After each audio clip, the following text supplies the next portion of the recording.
pendaftaran partai-partai koalisi. Insya Allah perjuangan kita akan berhasil. Menang ya insya Allah kalau dipercaya gitu loh. Intensitas komunikasi, pertemuan, silaturahmi itu kan ada yang terbuka dan formal, tapi lebih banyak yang di belakang layar.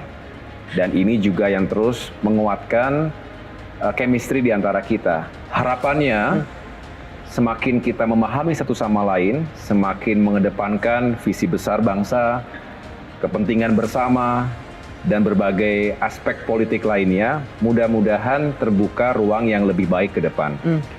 Tentu tidak hanya dengan Nasdem, saya juga bersama dengan sejumlah fungsionaris utama Partai Demokrat berkomunikasi cukup intensif dengan PKS misalnya.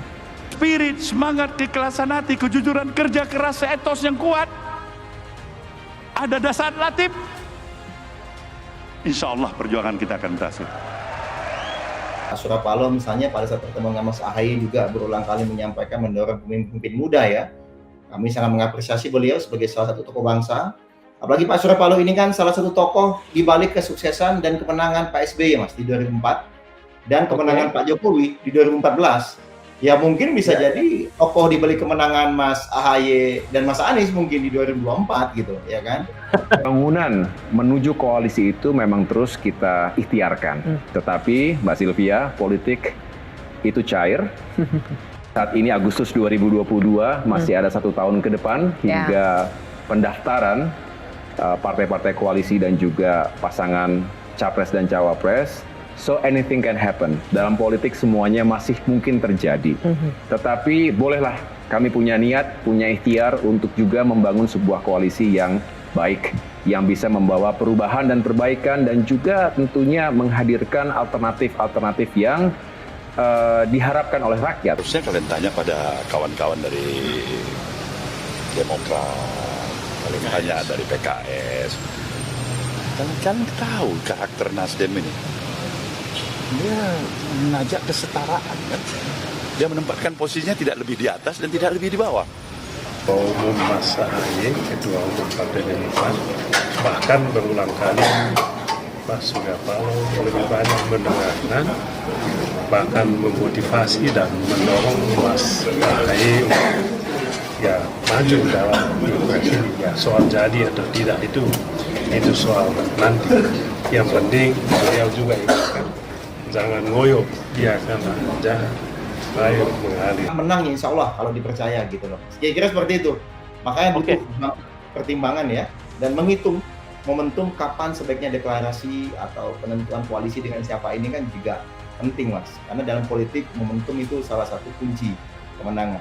Saya berkeliling ke berbagai daerah, 34 provinsi, ratusan kabupaten kota. Secara umum masyarakat ingin ada perbaikan dalam kehidupan sehari-hari, ekonomi dan kesejahteraan, rasa keadilan, kebebasan dan banyak lagi isu lainnya. Dan mereka juga berharap ada alternatif kepemimpinan baru di 2024. Ini yang sedang kita godok, ini yang sedang kita persiapkan. Baik. Sambil terus saya juga tentu tidak hanya menutup diri seolah-olah sudah sangat terkungkung dalam sebuah wadah, tetapi komunikasi itu terus dilakukan dengan baik dengan semua karena pada akhirnya di atas politik adalah kepentingan bangsa dan negara. Anies Baswedan ini sendiri kan juga berpengalaman, pernah menjadi menteri, kemudian sekarang memimpin ibu kota ya sebagai gubernur gitu. Tentunya pengalaman ini bisa saling di-cross ya Mas ya, digabungkan, saling melengkapi juga. Apalagi Mas Ahaye terbukti di kepemimpinan militer misalnya ya. Di militer kan beliau ini selama 16 tahun, setiap kali ada apapun itu kan hampir selalu nomor 1 Mas.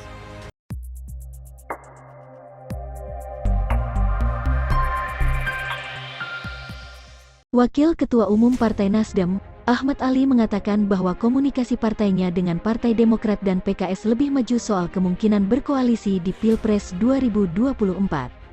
Pernyataan itu disampaikan Ali usai Nasdem menjamu PDIP, Senin, tanggal 22 Agustus tahun 2022, PDIP yang dipimpin Puan Maharani bertandang ke kantor Nasdem di kawasan Cikini, Jakarta Pusat. Memang saya harus katakan saat ini PKS dan Demokrat komunikasinya jauh lebih maju daripada partai lain, kata Ali kepada wartawan. Ketua Umum Partai Demokrat Agus Harimurti Yudhoyono mengungkapkan proses komunikasi dengan Partai Nasdem dan Partai Keadilan Sejahtera PKS, terus berjalan menuju terbentuknya koalisi di antara tiga partai tersebut.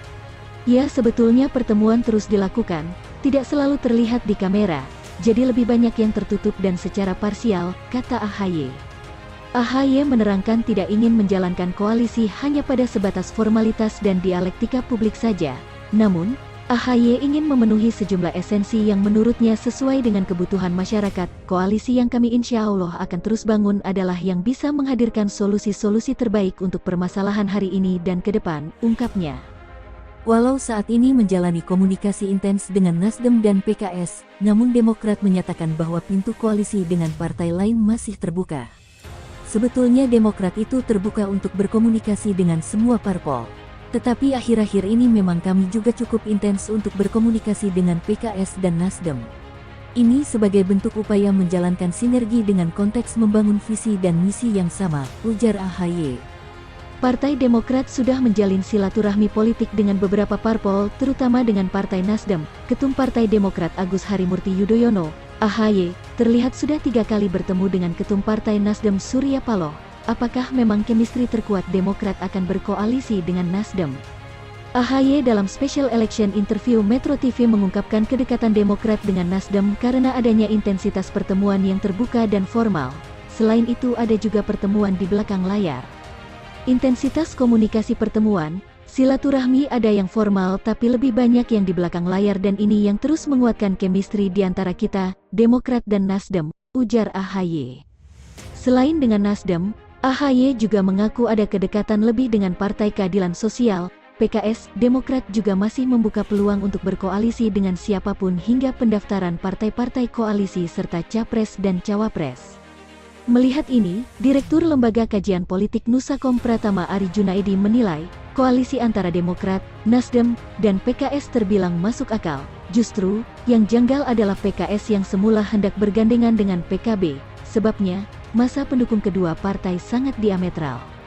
Alasan lain PKS merapat ke Nasdem adalah kemungkinan diusungnya Gubernur DKI Jakarta Anies Baswedan sebagai calon presiden 2024. Sebagaimana diketahui, Anies menjadi satu dari 3 nama calon presiden yang diusulkan Partai Nasdem selain Gubernur Jawa Tengah Ganjar Pranowo dan Panglima TNI Jenderal Andika Perkasa. Menurut Ari, daya tawar PKS yang tak terlalu tinggi menyebabkan partai tersebut tak punya ruang gerak yang leluasa.